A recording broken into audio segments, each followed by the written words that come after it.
Une balle géante dont la moitié du diamètre est de 12 756 km. Elle s'élance dans l'espace à une vitesse énorme de 68 000 milles par heure à peu près. Elle s'appelle Terre. Cette Terre est entourée d'une enveloppe atmosphérique de 5 couches composée d'hydrogène, d'oxygène et de gaz inerte. En même temps, elle tourne autour d'elle-même à la vitesse de 1000 milles par heure. Non, je ne parlerai pas de la majesté de cet univers, ni de celui des galaxies effarantes par rapport auxquelles la Terre compte pour un grain de sable sur le flanc de l'Everest, et des chiffres d'années-lumière dont les zéros ne peuvent être comptés. J'ai entendu beaucoup de paroles de païens dans ce monde. Ce que je n'arrive pas à comprendre jusqu'à présent est l'argument qu'ils n'ont pas foi en Allah parce qu'ils ne peuvent le voir.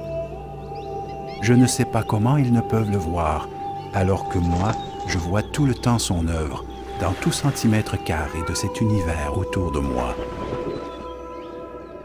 Pourquoi l'eau est-elle une exception dans toutes ses particularités? Pourquoi la Terre tourne-t-elle à une vitesse fixe et à un angle précis de 23,5 degrés?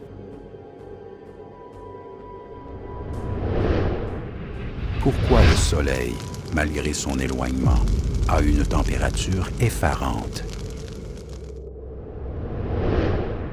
Pourquoi ces éléments et pas d'autres dans la composition de la couverture atmosphérique? En méditant ces réponses, vous verrez le Créateur majestueux se révéler clairement.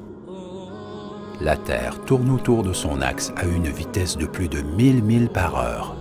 Si cette vitesse venait à diminuer à 200 000 à l'heure, nos jours et nos nuits seraient 10 fois plus longs.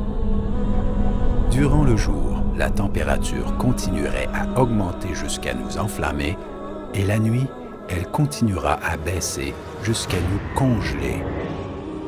L'être humain ne pourrait pas organiser son temps et son travail durant ces phases de lumière et d'ombre trop longs.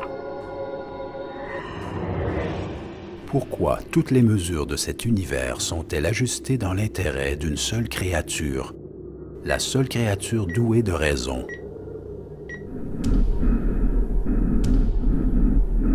N'y aurait-il pas là un message que nous devrions percevoir? De même, pourquoi le seul liquide nécessaire à la vie est le seul dont la densité diminue avec la congélation et flotte? Si l'eau avait les mêmes particularités que les autres liquides, les mers et les fleuves se seraient congelés et les poissons et les animaux maritimes mourraient. Le Soleil, sans lequel nous n'aurions pas pu vivre sur cet astre, est purificateur et éclairant. La température de sa surface atteint 10 000 degrés Fahrenheit et sa distance à la Terre est d'à peu près 93 millions de milles. Cette distance n'augmente ou ne diminue jamais. Si elle venait à diminuer, le papier et le bois brûleraient de suite à cause de sa chaleur. Si cette distance augmentait, le froid qui en résulterait anéantirait toute vie sur Terre. En sachant cela, vous saurez qu'il y a un Dieu miséricordieux qui a organisé cette petite mosaïque, la Terre, de la façon qui nous rend la vie facile. Cette Terre tourne autour du Soleil avec un angle de 23,5 degrés, ce qui a pour conséquence le changement des saisons et rend favorable la majorité des terres du globe à l'agriculture et l'habitation.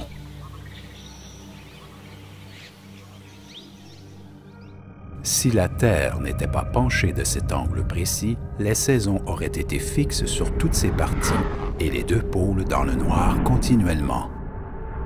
La vapeur des mers se serait dirigée vers le nord et vers le sud.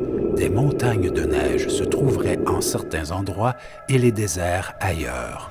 La seule alternative à cela est que la Terre soit penchée de 23,5 degrés.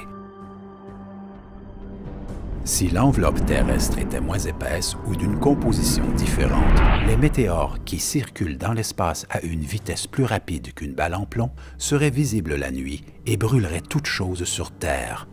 Ce qui est étonnant est que l'enveloppe terrestre ne permet que le passage d'une quantité infime des rayons solaires qui sont d'une importance chimique pour le développement des plantes et la suppression des microbes, et encore d'autres choses nécessaires à la Terre. La nature est-elle capable à elle seule d'organiser tous ces faits de manière précise et au moment qui convient? Cet équilibre indispensable à la Terre est très étonnant. L'air se compose de 6 gaz, dont 78% de nitrogène et 21% d'oxygène. Ces proportions très précises sont rassemblées pour convenir exactement à notre vie. Si cette vie n'était pas sous l'autorité d'une existence majestueuse et sage, comment y aurait-il eu cette force fabuleuse? C'est comme si toutes les choses s'étaient mises d'accord en une symphonie rythmée, uniquement pour nous. Mais la réponse est simple et facile. Il est le glorieux. Il est le sage. Il est le majestueux. Il est le grand. Il est le tout miséricordieux. Il est le puissant. Il est le généreux. Il est le bienfaisant. Il est le glorieux. Le professeur de toutes choses, l'Auguste. C'est Allah. قل لمن الأرض ومن فيها إن كنتم تعلمون سيقولون لله قل أفلا تذكرون قل من رب السماوات السبع ورب العرش العظيم سيقولون لله قل أفلا تتقون قل من بيده ملكوت كل شيء وهو يجير ولا يجار عليه إن كنتم تعلمون سيقولون لله قل فأنى تسحرون